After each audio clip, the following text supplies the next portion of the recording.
स्वागत है दोस्तों। आज के मुख्य समाचार में आज देश और दुनिया से कई अहम और बड़ी खबर आ रही है। बात करेंगे हर खबर पर विस्तार से। जो बाइडेन सरकार का बड़ा फैसला, अफगानिस्तान को $64 मिलियन की देंगे आर्थिक मदद। एक और बड़ी अपडेट, क्या तालिबान के खिलाफ युद्ध छेड़ेगा भारत? तैयारियों को धार देने में जुटी इंडियन आर्मी। वहीं अगली बड़ी खबर में आपको बताएंगे अफगानिस्तान पर ब्लिंकन का बड़ा बयान। बोले इस बात का कोई सबूत नहीं कि अगर अफगानिस्तान में और समय ठहरते तो कुछ बदल सकता है। एक और बड़ी अपडेट, अब्बाजान बोलकर बुरे फंसे योगी आदित्यनाथ, बिहार में एफआईआर दर्ज, 21 सितंबर को होगी सुनवाई। इसी के साथ अगली बड़ी खबर में आपको बताएंगे बीजेपी सांसद ने कंधार मामले का जिक्र कर अपनी पार्टी को घेरा। बोले आधुनिक इतिहास का सबसे शर्मनाक आत्मसमर्पण। इसी के साथ अगली बड़ी खबर में आपको बताएंगे कृषि कानून के खिलाफ किसान आंदोलन से हरियाणा भाजपा में बढ़ी बेचैनी, धनखड़ ने उठाए सवाल। एक और बड़ी अपडेट, जनता मोदी सरकार को भी गिरा सकती है, वरिष्ठ समाज सेवक अन्ना हजारे बोले।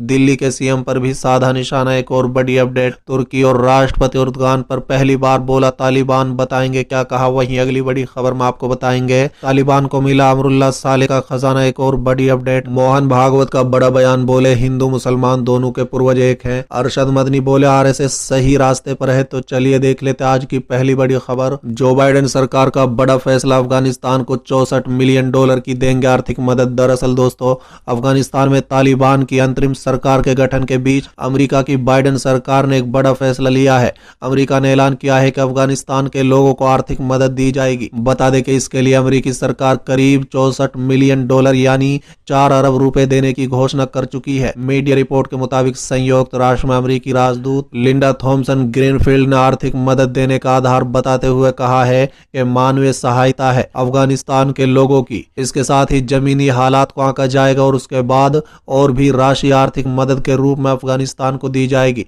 अभी फिलहाल अमेरिका ने नई मानवीय सहायता में $64 मिलियन देने की घोषणा की है। चलिए अगली खबर, क्या तालिबान के खिलाफ युद्ध छेड़ेगा भारत? तैयारियों को धार देने में जुटी इंडियन आर्मी। दरअसल दोस्तों, अफगानिस्तान में तालिबान को सत्ता पाने के बाद भारत में सुरक्षा स्थिति की समीक्षा की जाने लगी है। देश के सरहदों को सुरक्षित करने के लिए भारतीय जवानों को नए मॉड्यूल के तहत प्रशिक्षण दिया जाएगा। नए ट्रेनिंग मॉड्यूल को तालिबान को केंद्रित कर ऑपरेट किया जाएगा और तालिबान की जिस प्रकार की युद्ध रणनीति रहती है उसके ध्यान में रखकर तैयार किया जा रहा है। चलिए अगली खबर, ब्लिंकन का बड़ा बयान। बोले इस बात का कोई सबूत नहीं कि अगर अफगानिस्तान में और समय ठहरते तो कुछ बदलता। दरअसल दोस्तों, अफगानिस्तान से सेना की वापसी के मुद्दे से निपटने के लिए राष्ट्रपति जो बाइडेन के प्रशासन द्वारा उठाए गए कदमों का विदेश मंत्री एंटनी ब्लिंकन ने सोमवार को पुरजोर तरीके से बचाव किया। बता दें कि अफगानिस्तान मामले पर संसद की समिति के समक्ष हुई सुनवाई के दौरान सोमवार को ब्लिंकन ने कहा है कि इस बात का कोई सबूत नहीं है कि अधिक समय तक ठहरने से अफगान सुरक्षा बल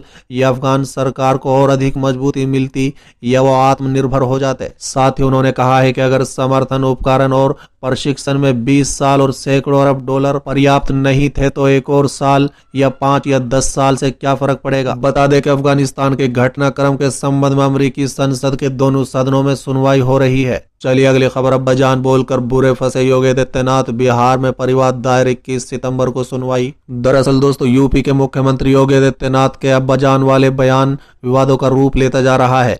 योगी आदित्यनाथ के खिलाफ बिहार के मुजफ्फरपुर में परिवार दायर किया गया है। मामले को एक्सेप्ट किया जाएगा या नहीं, इसकी सुनवाई 21 सितंबर को होगी। चलिए अगली खबर, बीजेपी सांसद ने कंधार मामले का जिक्र कर अपनी पार्टी को घेरा। बोले आधुनिक इतिहास का सबसे शर्मनाक आत्मसमर्पण। दरअसल दोस्तों, बीजेपी सांसद सुब्रमण्यम स्वामी का अपनी ही पार्टी पर हमले रुक नहीं रहे हैं।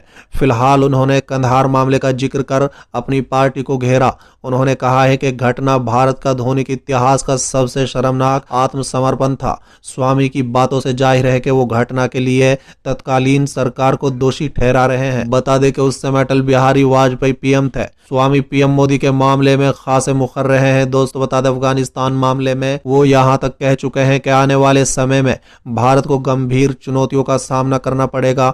उन्होंने पीएम मोदी को यहाँ तक सलाह दे डाली कि वो अपनी कुर्सी छोड़ दूसरे नेता के लिए रास्ता बना दे, जिससे इस संकट का सामना करने के लिए मजबूत नेतृत्व मिल सके। चलिए अगली खबर, कृषि कानून के खिलाफ किसान आंदोलन से हरियाणा भाजपा में बढ़ी बेचैनी, धनखड़ ने उठाए सवाल। दरअसल दोस्तों, केंद्र सरकार के 3 कृषि कानूनों के खिलाफ जारी मौजूदा आंदोलन का नेतृत्व करने वाले किसान नेताओं पर बरसते हुए हरियाणा के प्रदेश भाजपा अध्यक्ष ओपी धनखड़ ने सोमवार को कहा है कि यह आंदोलन अब पूरी तरह राजनीतिक है और किसानों के कल्याण से इसका कोई लेना देना नहीं है। बता दें कि धनखड़ प्रधानमंत्री नरेंद्र मोदी के जन सेवा के 2 दशक पूरे होने के मौके पर भाजपा की ओर से 20 दिन के सेवा और समर्पण अभियान की जानकारी देने के लिए संवाददाताओं को संबोधित कर रहे थे। इस दौरान प्रदेश भाजपा अध्यक्ष ने इस अभियान की विस्तृत जानकारी दी। चलिए अगली खबर, वरिष्ठ समाज सेवक अन्ना हजारे बोले जनता मोदी सरकार को भी गिरा सकती है, दिल्ली के सीएम पर भी साधा निशाना। दरअसल दोस्तों, अन्ना हजारे ने राष्ट्रीय मुद्दे पर जमकर अपने विचार रखे। उन्होंने कहा है कि ना तो कांग्रेस और ना ही बीजेपी से ही देश का कुछ भला होने वाला है। उन्होंने कहा है कि सभी लोग पैसे से सत्ता और सत्ते से पैसा बनाने में लगे हैं। कोई भी सरकार अगर स्वतंत्रता का मतलब समझती है तो जन संसद को शक्तिशाली बनाना जरूरी हो जाता है। इस तरह से जनता अगर जागरूक हो जाए तो प्रधानमंत्री नरेंद्र मोदी की सरकार भी गिराई जा सकती है। देश को बचाने का और कोई दूसरा रास्ता नहीं है। बता दें कि महाराष्ट्र के अहमदनगर जिले में स्थित अपने गांव में शिविर का मार्गदर्शन करते हुए अन्ना ने कहा है कि कांग्रेस हो या बीजेपी, किसी भी पार्टी का हाथ देश का भविष्य उज्जवल नहीं है।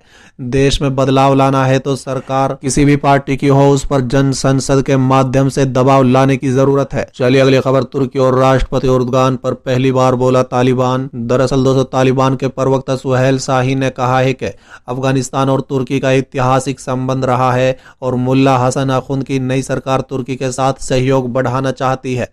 बता दें कि शाहीन ने कहा है कि अफगानिस्तान तुर्की से कई क्षेत्र में सहयोग बढ़ाना चाहता है।